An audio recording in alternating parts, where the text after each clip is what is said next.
የኢትዮጵያ ፌዴራል ፖሊስ በምስራቅ ሀገራችን በኩል በጅቡቲና በየመን አድርገው ወደ ሳውዲ አረቢያ ሰዎችን በህገወጥ መንገድ ሲልኩ የቆዩና ከተጎጂዎች ከ1 ቢሊዮን ብር በላይ የተቀበሉ አደገኛ ህገወጥ አዘዋዋሪዎችን በቁጥጥር ስር መዋሉን ገለጸ። መሐመድ ጣይር ወይንም ወርዲ በተባለው ግለሰብ የሚመሩ የተደራጁ 17 የወንጀል ቡድኖች አባላትን በቁጥጥር ስር አውሎ የምርመራ መዝገቡን ለፍትህ ሚኒስቴር መላኩንም ገልጿል። ዝርዝር አለን። የኢትዮጵያ ፌዴራል ፖሊስ ባሰባሰበው የሰውና የሰነድ ማስረጃ ተጠርጣሪዎቹ በሰው ልጅ ለመነገድ በማሰብ የወንጀል ቡድን በማደራጀት በወንጀል ድርጊት ውስጥ በከፍተኛ ደረጃ መሳተፋቸውን በምርመራ መዝገቡ ማጣራቱን ገልጿል። ተጠርጣሪዎቹ የህገወጥ ሰዎች ዝውውር መረብ በመዘርጋት ተጎጂዎችን በየመን በኩል ወደ ሳውዲ አረቢያ ገብተው የተሻለ ኑሮ እንደኖሩ የሐሰት ተስፋ በመስጠትና በማሳመን ከተለያዩ የሀገራችን አካባቢዎች በደላሎች አማካኝነት ተጎጂዎቹን ሲልኩ መቆየታቸውን ፖሊስ አረጋግጧል። በምርመራ መዝገቡ እንደተመለከተው በህገወጥ መንገድ የተወሰዱ ተጎጂዎች የኢትዮጵያን ድንበር እንደተሻገሩ ወደ የመን ተወስደው የመን ውስጥ በሚገኘው ለዚሁ ዓላማ በተዘጋጁ መጓዘኖች ታጉረው ከፍተኛ ኢሰብአዊ ድርጊት ይፈጸምባቸው ነበር። በተለይ ተጠርጣሪዎቹ ተጎጂዎችን በመያዣነት በመያዝ ቤተሰቦቻቸው ጋር ስልክ በመደወል ከፍተኛ ገንዘብ ሲጠይቁ እንደነበርና ገንዘብ መክፈል ላልቻሉ ቤተሰቦቻቸው ተጎጂዎችን እየደበደቡ በመቅረጽ የስነ ልቦና ጫና ሲፈጥሩ እንደነበር ፖሊስ አረጋግጧል።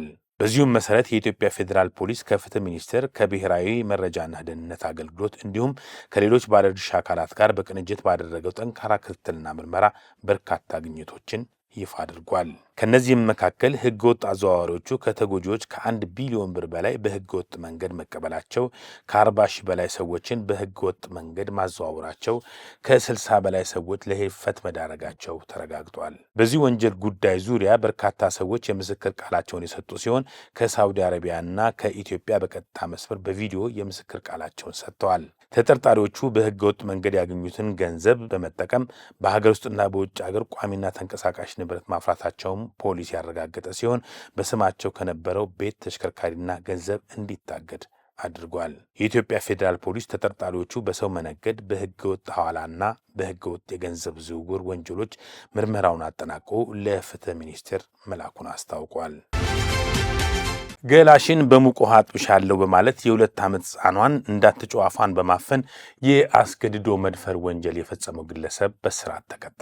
እንደ ፖሊስ ገለጻ በአሶሳ ዞን ባምባሲ ወረዳ ተከሳሽ የ2 ዓመቷን ህጻን ገላሽን አጥብሻለሁ በማለት እናቷ ውሃ ልትቀዳ መሄዷን በማረጋገጥ ወደ መኖሪያ ቤቱ ከወሰዳት በኋላ አፏን በማፈን የአስገድዶ መድፈር ወንጀል ፈጽሞባታል።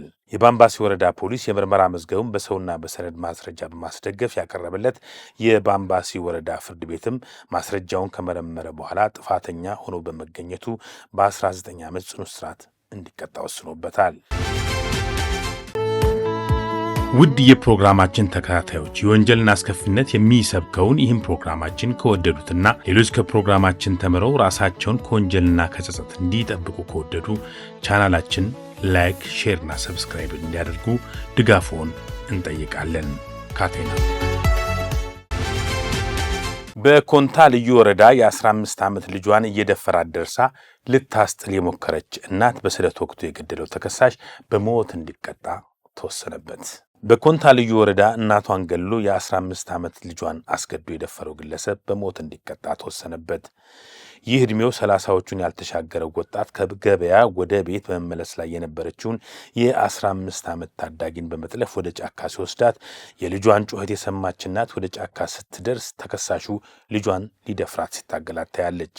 እናትም ልጇን ለማስጣል ስትሞክር ተከሳሹ በአሰቃቂ ሁኔታ በመደብደብና በጩቤ 3 ቦታ በመውጋት ገሎ ገደል ውስጥ መወርወሩን ፖሊስ በተለያዩ ማስረጃዎች አረጋግጧል።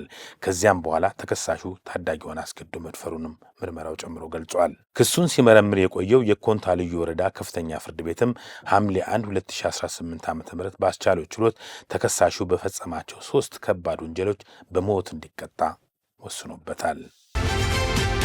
በሶማሌ ክልል በቀብሪ ዳህር ወረዳ በደረሰ የትራፊክ አደጋ የ12 ሰዎች ሕይወት ማለፉን ከስፍራው የደረሰን ዘገባ ገልጿል። ዝርዝር አለን። በቀብሪ ዳህር ወረዳ በተከሰተ ከባድ የመኪና አደጋ በሰው ሕይወትና ንብረት ላይ ከፍተኛ ጉዳት መድረሱን ከስፍራው የደረሰን ዜና ገልጿል። አደጋው ሊከሰት የቻለው አንድ የአይሱዙ መኪና ፎርስ ተብሎ ከሚጠራ ሌላ ተሽከርካሪ ጋር በድንገት በመጋጨቱ ሲሆን በዚሁ አደጋ የ12 ሰዎች ሕይወት ወዲያውኑ አልፏል። በተጨማሪም በአደጋው 3 ሰዎች ላይ ከባድ ጉዳት እንደደረሰ የገለጸው የክልሉ ትራፊክ ፖሊስ አደጋው በምን ምክንያት ሊከሰት እንደቻለ ምርመራ በማድረግ ላይ መሆኑን አስታውቋል። በደብረ ማርቆስ ከተማ ፍርድ ቤት ውስጥ የጠበቃን ስልክ የሰረቀችው ተጠርጣሪ ፖሊስ ባደረገው ክትትል በቁጥጥር ስር መዋሏ ተገልጿል። የደብረ ማርቆስ ከተማ አስተዳደር እንደገለጸው በአብማ ክፍለ ከተማ ቀበሌ 13 ከሚገኘው ከፍተኛ ፍርድ ቤት ነበር የስርቆት ወንጀሉ የተፈጸመው። የግል ጠበቃ የሆነው ግለሰብ ስራውን ጨርሶ ጋውን በማውለቅ ላይ እያለ ጉዳይ ለማስፈጸም የመጣችው ተጠርጣሪ ከጠበቃው ቴክኖ ሞባይል ሰርቃ ትሰወራለች።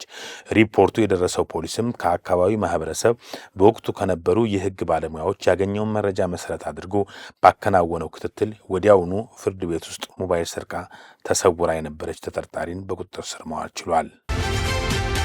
ለስራ የተሰጠውን ሲኖትራክ መኪና ለመሸጥ ሲያስማማ የነበረው ግለሰብና ግብረ አበሮቹን ፖሊስ በቁጥጥር ስር አውሏል። የወንጀል ድርጊቱ የተፈጸመው በአቃቂ ክፍለ ከተማ ወረዳ 9 ኮያ አደባባይ ተብሎ በሚጠራው አካባቢ ነው። የሲኖትራክ ሾፌር የሆነው ግለሰብ ተሽከርካሪው በፖሊስ ይፈለጋል ተብሎ እንደተወሰደ ለባለቤቱ ይናገራል። ፖሊስ ባሰባሰበው መረጃም ተሽከርካሪው በፖሊስ እንዳልተያዘ ማረጋገጡን ተከትሎ ክትትሉ ይቀጥላል።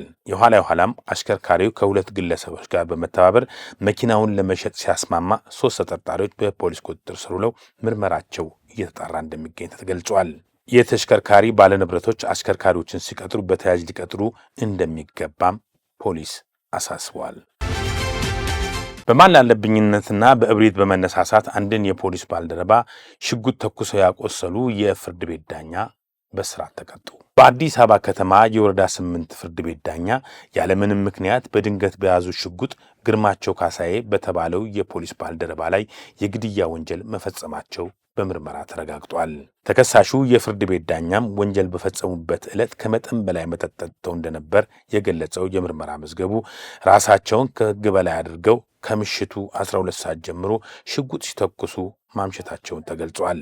ጉዳት የደረሰበት የፖሊስ ባልደረባም በዕለቱ ፖሊሳዊ ተግባሩን በማከናወን ላይ ሳለ ተከሳሹን ምን ልርዳው ብሎ ሲጠይቃቸው ዳኛው በሽጉጥ ተኩሰው ከፍተኛ ጉዳት ማድረሳቸው ተገልጿል።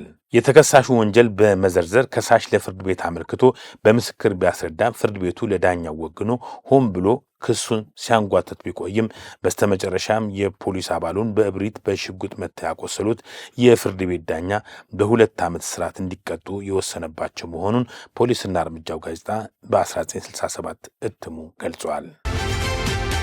የዕለቱ ዜና ካቴናችን ይህን ይመስል ነበር። ዜናዎቹንና ሌሎች ፕሮግራሞችን ለመከታተል ካቴና የተሰኘውን የዩቲዩብ ቻናላችን ሰብስክራይብ፣ ላይክ እና ሼር እንዲያደርጉ በአክብሮት ተጋብዘዋል። ወደ ቀሪ ፕሮግራማችን እመራችኋለሁ።